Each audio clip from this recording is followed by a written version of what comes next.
Hello everyone, इस video हम लोग इस क्वेश्चन को सॉल्व करेंगे। इस क्वेश्चन में पूछा है कि अगर S जो है वो सबसेट है रियल नंबर का, जो कि नॉन एम्प्टी सेट है, तो जो इसका अपर बाउंड होगा वो अपर बाउंड तभी होगा इफ एंड ओनली इफ ये कंडीशन फॉलो करेगी। तो इस क्वेश्चन को हम लोग सॉल्व करने वाले हैं। इस क्वेश्चन में अगर आप नोटिस करो यहाँ पे इफ एंड ओनली इफ का यूज किया गया है। इफ एंड ओनली इफ, जिसको आप ऐसे लिख सकते हो, वो जब आता है तब आपको दो चीज प्रूव करनी पड़ती है। पहली चीज की जो पहली कंडीशन है वो इम्प्लाई कर रही है सेकंड कंडीशन को, सेकंड कंडीशन जो है वो इम्प्लाई कर रही है फर्स्ट कंडीशन को। तो इसका मतलब हमें यहाँ पे दो चीज प्रूव करनी पड़ेगी। पहली चीज ये कि u हमारा जो है वो अपर बाउंड है, ये गिवन है, और ये इंप्लाई करता है कि हमारा ये कंडीशन जो है वो ट्रू हो। ये हमें प्रूफ करना पड़ेगा। सेकंड, हमें ये प्रूफ करना पड़ेगा कि ये कंडीशन गिवन है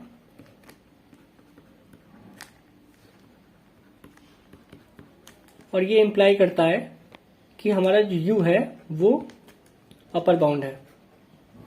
तो हमें ये दो चीज प्रूफ करनी पड़ती है जब if and only if condition होती है।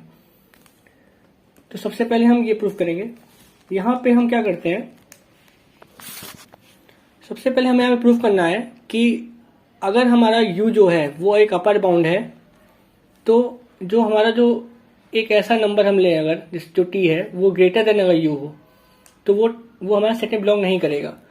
तो इसको अगर आप थोड़ा समझो विजुअली, तो ये कहना चाहता है कि जैसे ये सेट है S, ये क्या है, एक सेट S है।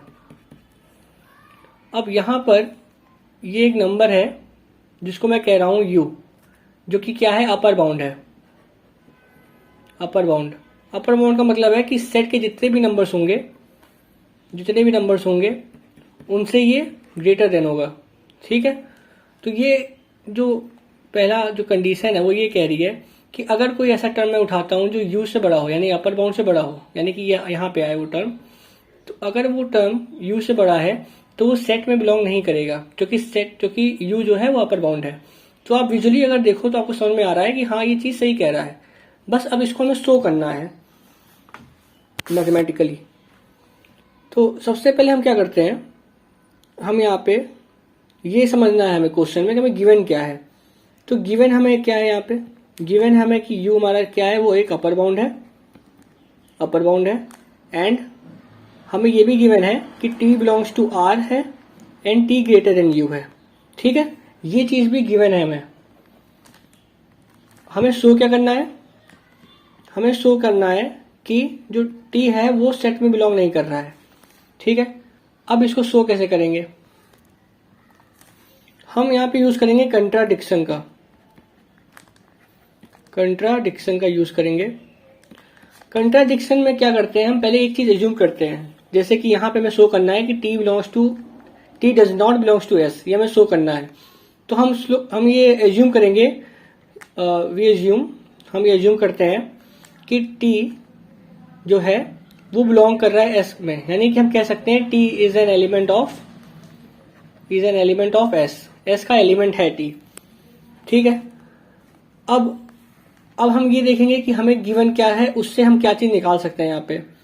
तो हमें ये गिवन है कि जो u हमारा है वो क्या है, अपर बाउंड है ऑफ s का अपर बाउंड है। तो since u is an upper bound of s का एक अपर बाउंड है, देयरफॉर बाय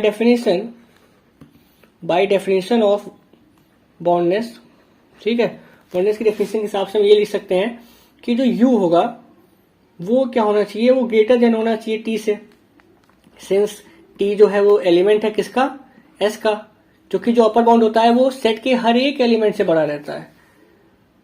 ओके, बट अगर हम ये चीज मानते हैं, ये चीज ट्रू मान लें, जो कि डेफिनेशन के हिसाब से तो u बड़ा होना चाहिए, लेकिन हमें जो गिवन है वो क्या है कि t ग्रेटर देन u है, ये हमें गिवन है। इसका मतलब है कि इट कंट्राडिक्ट, ठीक है, it contradict that t is greater than u which is given, जो कि हमें गिवन है, उसको कंट्राडिक्ट कर देता है।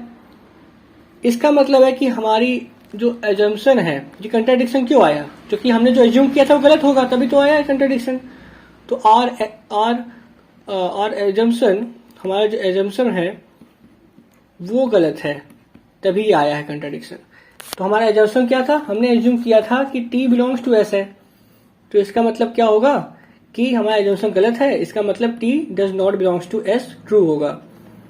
ठीक है, तो इस तरह से हमने कंट्राडिक्शन प्रूव कर दिया कि जो टी एलिमेंट है वो बिलोंग नहीं कर रहा है सेट में।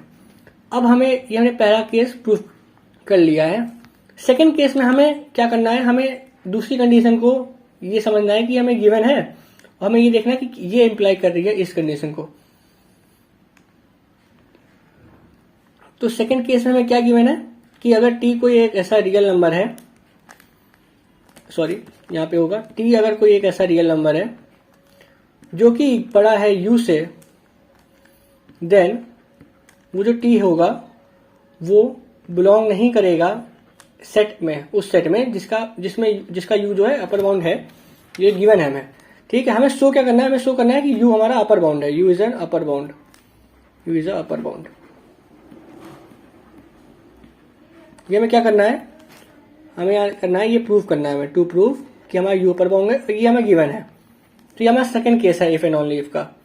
ठीक है, पहला वाला हमने प्रूव कर दिया, सेकंड वाला प्रूव करना है कि ये चीज गिवन है और ये इस चीज को इंप्लाई करता है कि यू हमारा अपर बाउंड है। तो इसको कैसे प्रूव करेंगे? तो इसको भी कंट्राडिक्शन से प्रूव करेंगे। हमें यहाँ पे प्रूव क्या करना है? हमें यहाँ पे प्रूव करना है कि यू हमारा क्या है? अपर बाउंड है। तो जब भी कंट्राडिक्शन हम करते हैं, एक दूसरे जो हमें प्रूव करना है उसे अपोजिट कंडीशन को हम एज्यूम करते हैं। तो हम यहाँ पे क्या एज्यूम करेंगे? लेट अस अज्यूम, ये एज्यूम करते हैं कि u is not a upper bound, जो u है हमारा अपर बाउंड नहीं है। अब हमें ये देखना है कि जब कोई नंबर अपर बाउंड नहीं होता है तब कौन कौन सी चीजें होती हैं, है ना? कि अगर कोई सेट है S, उसमें जो ये u था वो अपर बाउंड नहीं है, तो इसका मतलब क्या होगा कि उस सेट में कोई एक ऐसा नंबर आएगा, एग्जिस्ट करेगा x, जो कि u से ही बड़ा होगा, तभी तो u हमारा अपर बाउंड नहीं है। तो हमें ये सब दिमाग में आना चाहिए, तब हम शो कर पाएंगे चीजों को। तो हम यहाँ पे क्या लिख सकते हैं कि सिंस u हमारा जो है वो अपर बाउंड नहीं है, क्योंकि हमारा जो u है अपर बाउंड नहीं है, देन बाय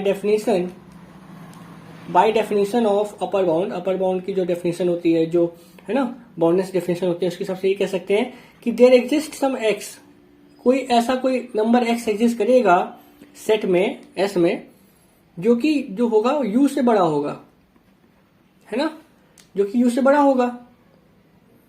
एक मिनट, यहाँ पे x, ऐसा कोई नंबर x एग्जिस्ट करेगा जो कि u से बड़ा होगा, तभी तो u हमारा अपर बाउंड नहीं होगा।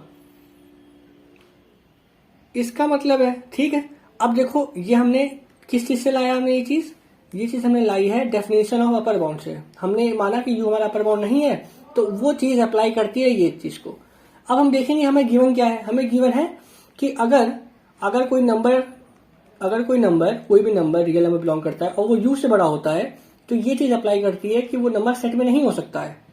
तो इसका मतलब है कि ये चीज अप्लाई करती है कि एक्स जो है वो सेट में नहीं हो सकता है, बिकॉज ये हमें गिवन है कि अगर कोई नंबर u से बड़ा होगा तो वो सेट में बिलोंग नहीं करेगा। ठीक है, यहां से हम ये देख सकते हैं। सो ये हमारा एक कंट्राडिक्शन ले आता है। It arises a contradiction. Contradiction क्या अराइज कर रहा है?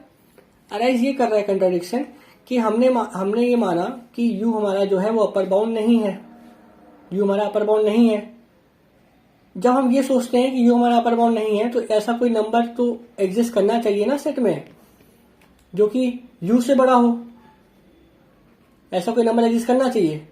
लेकिन अगर ऐसा कोई नंबर एग्जिस्ट करता है तो इसके हिसाब से, इस चीज के हिसाब से, जो हमारा जो गिवन था, इस चीज के हिसाब से वो जो x है वो सेट में नहीं हो सकता है। तो ऐसा कोई एलिमेंट को हम यहाँ लिख सकते हैं इस जगह पे, कि हम यहाँ पे लिख सकते हैं कि नो सच एलिमेंट इन एग्जिस्ट कर सकता है जो कि ग्रेटर देन हो किससे, यू से।